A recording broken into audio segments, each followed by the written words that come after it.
All right, good day, everybody. Steve Prziborowski here. Welcome to episode 64 of Reach for the Firefighter Badge. Episode 64, we're going to discuss life as a probationary firefighter. You're the first to wake up, last one to go to sleep. And this is part one, and we'll get into other future episodes to discuss more probationary firefighter tips. And again, if you're wondering, why are we talking about probationary firefighter stuff? I got to get through the process. Yes, you do. But you also got to focus on the position. So as I stress all the time, prepare for the position. So let's start preparing. So as a reminder, my two websites have lots of great free information on there to help you be the best you can be. Also on my website, two of the three books I've had published, again, help you be the best firefighter candidate possible.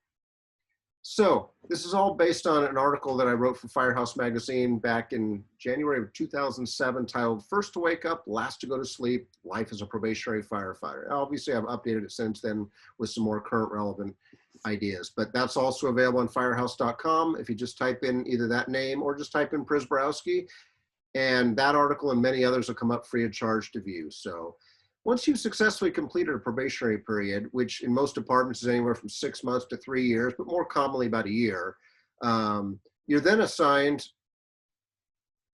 once you successfully complete a recruit academy, that should read recruit academy. I'm not going to go back and change it now. So swipe out probationary period. Once you successfully complete a recruit academy, you're then typically assigned to a firehouse or multiple firehouses for anywhere from 6 months to 3 years for a full probationary firefighter evaluation.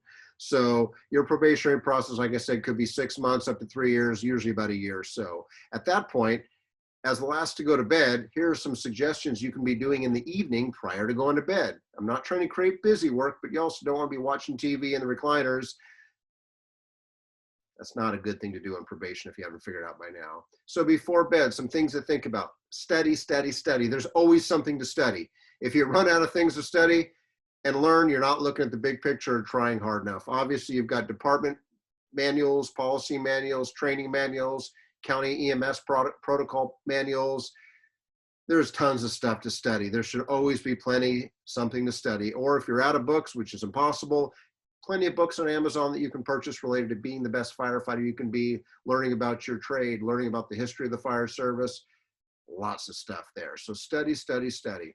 Also, ensure all the unnecessary lights are turned off. Make sure you leave any appropriate night lights on. A lot of times we leave certain lights on. In some newer stations, the lights automatically go on at night or they're motion sensor. So when people walk by, they turn on, but that's the new stations. Not every department has new firehouses. So the older firehouses, you got to manually turn that stuff on and off. So given that, make sure you leave lights off that need to be off, but we have to pay the utility bill. I know some people don't realize that, but when firefighters leave lights on at the station, it's not my house. Well, take ownership. It is your house. You're there for a 30-year life. More importantly, that money's coming out of your budget. Well, it's the city pays the utility bill. Yeah.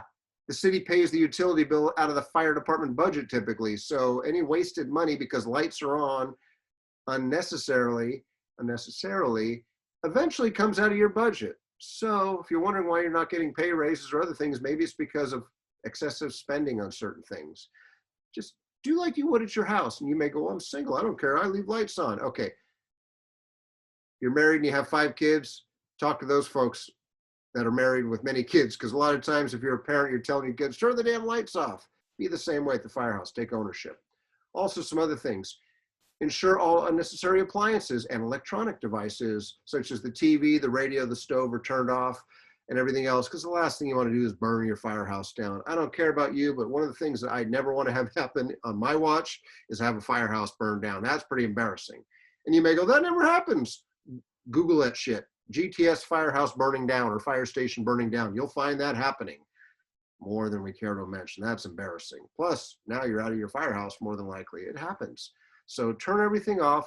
And also just because you don't want to waste electricity. Again, take ownership of your station, your firehouse. Also, ensure the station is secured. Doors are locked. Windows are closed.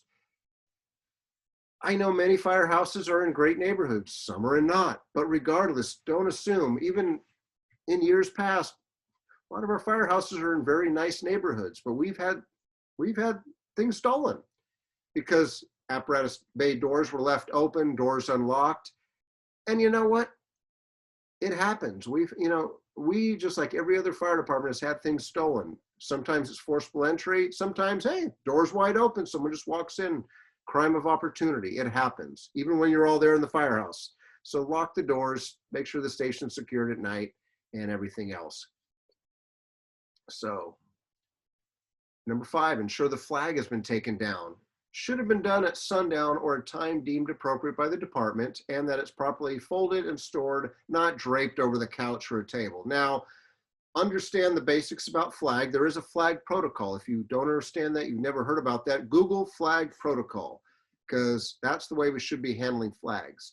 So as long as there's a light on it, which many departments actually have a light shining on it, then it can be kept up 24/7 after dark. But usually, I'm not a flag expert, I apologize. I should use some refresher training, but anyway, when it's raining, snowing, you probably should take the flag down out of respect, and I believe that's proper flag protocol, but obviously do your fact checking to make sure I'm not giving you bogus information, but there is a flag protocol. Treat it with respect. It has earned it. You have to earn it. All right, next item. Ensure all apparatus are clean and wiped down. This is a tradition in many departments that usually after dinner, before you go to sleep, is everyone goes down to, takes a chamois, whatever you call it, wipes down the rigs, or maybe washes the rigs. I don't know, but make sure they're clean before you go in. Again, your goal is to try to make it clean for the off-going crew. Maybe you do it at night, maybe you do it in the morning.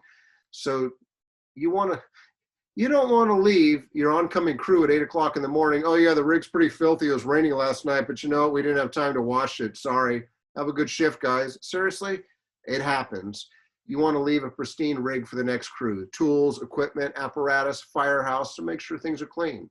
Also, ensure your work or study area is cleaned up and ready for the next crew, because when you get off duty, whether it's a day off or 4 days off or whatever else, leave it the way you found it, but sometimes you find it in a piss poor manner. Leave it the way it should be found, or you'd like to have it found. Anything in the firehouse, and for that matter. Ensure the kitchen is clean and the dishwasher has been set on time delay, or the dishes have already been cleaned and put away. Again, you never know. The last thing you want to do is get a call at 3 in the morning, you're up all night, but again, usually that's done at night. Again, each department, each firehouse may have different cultures or traditions. Find these things out as soon as you're there. Ask these questions.